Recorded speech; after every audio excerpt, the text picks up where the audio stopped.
Mic check 1 2. It's the Y2K Collector, and many of you have made it perfectly clear how much you detest GameStop. In fact, I had one person who came to my channel and told me that they completely wrote GameStop off when one of the employees tried to call the cops on him because he was trying to return a fake game that they had sold him.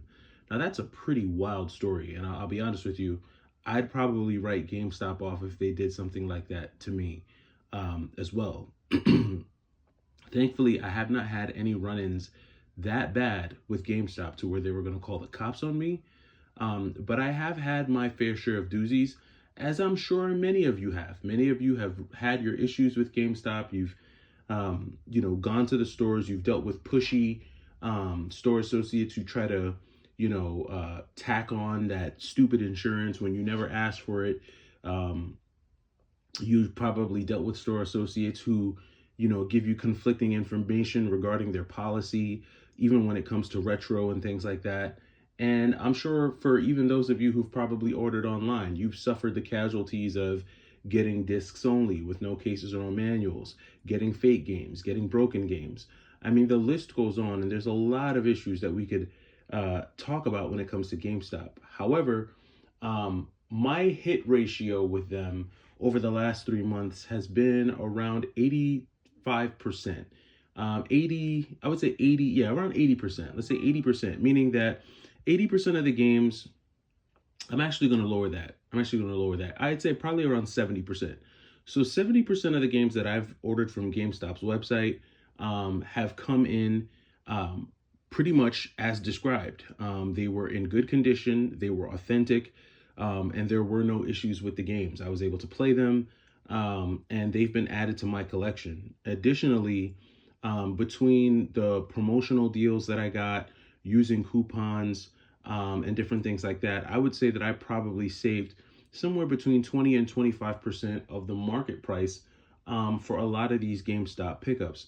Now, to me, part of the appeal in, ordering these games from GameStop was that one, I've actually built a relationship with one of my local stores. So if I do get a broken or a fake game, I don't really have any hassles returning it. They've come to know me. They know I'm a collector. And so when I bring something in, the relationship has been built. The trust factor is there. And I'm pretty much able to return anything I'm just not satisfied with ease. So it's just easy for me. That's part one. And part two, when you factor in how, the time factor, how easy it is for me to find the games, purchase them, and then the discounts that I'm getting off of the games, it's to me, it makes it worth it. Could I, try to find a lot of these games for cheaper by hitting up yard sales and things like that? Sure, but the time value coupled with the discounts and things like that make the GameStop pickup worth it for me. And I've actually had some pretty good pickups here. I mean, I'll just go through with you. You see, obviously, I've been able to snag Pokemon Red, Yellow, Blue, and Gold. And these were all from GameStop, right? So really solid pickups. They've even had Super Nintendo, Metroid, Zelda, Final Fantasy III, Super Punch-Out, Breath of Fire. You even have the McDonald's game for the Sega Genesis. This one is somewhat of a rare one. I was shocked they even had that on their website. I've had some pretty cool in-store pickups like the Resident Evil 2 for the N64, Super Smash Bros, some online pickups including Clay Fighter. These are some of the more recent pickups, right? A lot of really good stuff. And then when you come to the NES, they've got some really good stuff on the NES. I've been able to add Zelda, Mike Tyson's Punch-Out, 1943, G.I. Joe, A Real American Hero. That's a really good one. Teenage Mutant Ninja Turtles, Project Manhattan, and Shadow of the Ninja, which is pretty cool. So, I mean, I've had some success when it comes to shopping with them online, but there's something that I've been noticing over the past few days, and it seems like they're really unleashing some like quality retro inventory on their website. I've been seeing some really unique titles that you don't often see. The other day I saw Knights of the Round for the Super Nintendo. For those of you, that's like an $85 to $100 game. That's basically a side-scrolling beat 'em up. I've seen Metal Storm on the NES, Felix the Cat on the NES. I've seen, some of the Mega Man X games. Just a wide range of games, Sonic and Knuckles, Sonic 3D Blast. I've seen some Sega Saturn games, and I started to ask myself, what is going on? Where is GameStop getting all this inventory from? Are they taking these in by trade? Are these games that have just been chilling in their warehouse and now they're finally posting them online? Where are they getting this inventory from? And how can they, how consistently can they keep this up? Can they continue to replenish their online store with quality titles? Now, when it comes to like the GameCube and stuff, GameStop is pretty consistent with the more popular GameCube titles. If you go to GameStop.com, you're always going to see Mario Kart Double Dash. You're always going to see Luigi's Mansion. You'll probably see Super Smash Bros, Mario Sunshine. The main AAA GameCube titles, you'll see them. Now, whether or not you get them complete in box that's your gamble, right? That is the gamble that you take, because there have been times where I've ordered Mario Kart Double Dash from GameStop and it came complete, like with the manual, all of the inserts, and the bonus disc, right? There have also been times where I've ordered Mario Kart and it's come in like a cheap little, plastic case, and it's just the disc only. So, and I think a lot of people don't want to take that gamble. I don't mind taking the gamble because it's a gamble that you can take with the caveat that you can actually return it if it doesn't come in the condition that you like.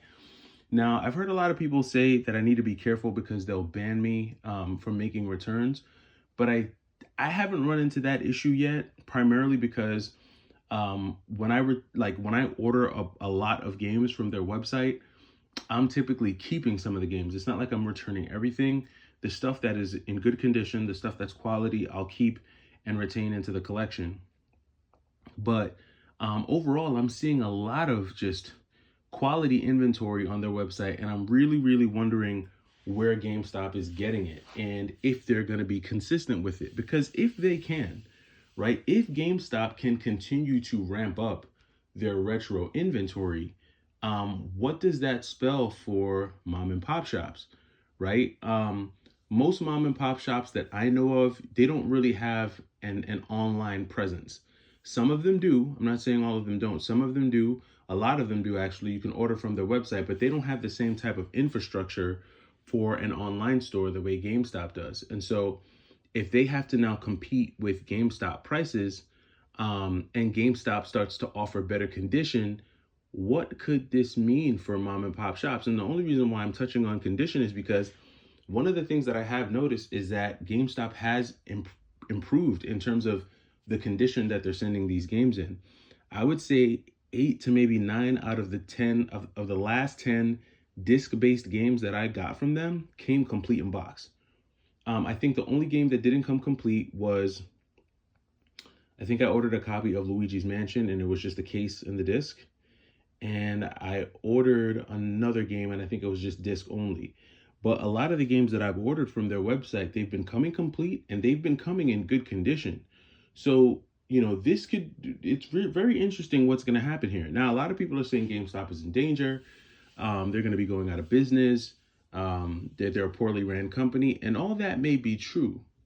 But when you look at their website, it seems like they're doubling down on their retro inventory and they've got a lot of games available. Now, for me personally, with the last order that I placed for the NES games that I saw, I haven't really purchased anything retro. I think the last pickup that I got from them was maybe sometime last week, and I don't really see myself getting anything else because I'm pretty good with where I'm at.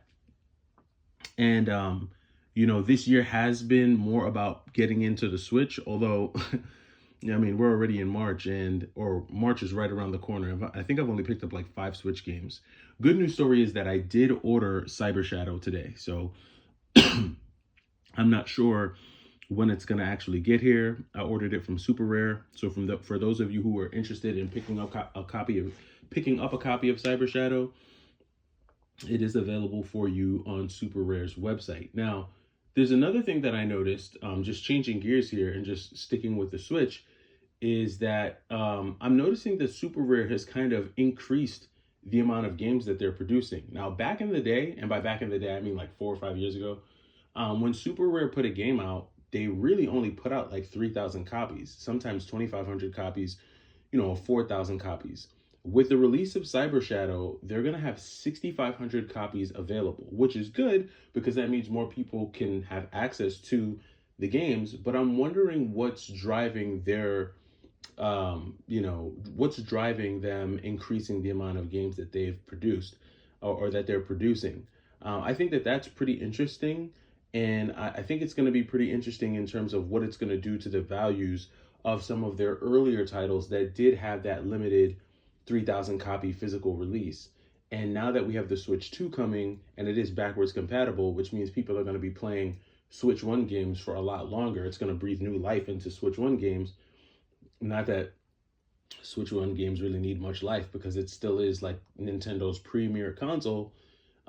It's just interesting to see what that's going to do to some of the more limited titles and some of the more limited games that have come out for the Nintendo Switch. So, do I foresee people starting to do more grading of Switch games? Possibly. Possibly people could start with the whole grading of Switch games. I wouldn't be shocked. I'm sure people are already grading Switch games. But as we move further or closer rather towards the Switch 2, and we see the sun set on just like the Switch 1 and everything like that, it's just going to be interesting to see how this all impacts like pricing and things like that for Switch games. So I'm totally stoked to have ordered Cyber Shadow. That is coming.